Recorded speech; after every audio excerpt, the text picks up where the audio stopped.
बोधकथेचे नाव आहे स्वार्थी मांजर. एका मांजराने आपल्या मालकाचा आवडता पोपट मारून खाल्ला.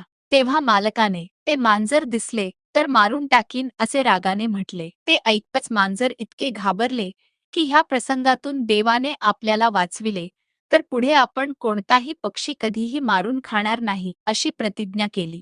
थोड्या वेळाने दिवाणखाण्याच्या खिडकीतून एक वटवाघूळ अचानक आत आले. ते पाहून असल्या मोह उत्पन्न करणाऱ्या प्रसंगी कोणत्या प्रकारचे वर्तन करावे हा प्रश्न मांजराला पडला.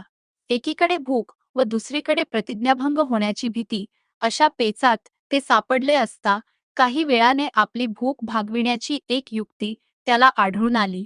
वटवाघुळाकडे पाहून ते आपल्याशीच म्हणाले, हा पक्षी आहे असं जर मानलं तर केलेल्या प्रतिज्ञेप्रमाणे याला हात लावण्याचा अधिकार मला नाही, पण याच्या तोंडाचं उंदराच्या तोंडाशी इतकं साम्य आहे की याला मारून खाण्याचा अधिकार मला आहे. इथे बोलून तिने त्या वटवाघुळाला खाऊन टाकले.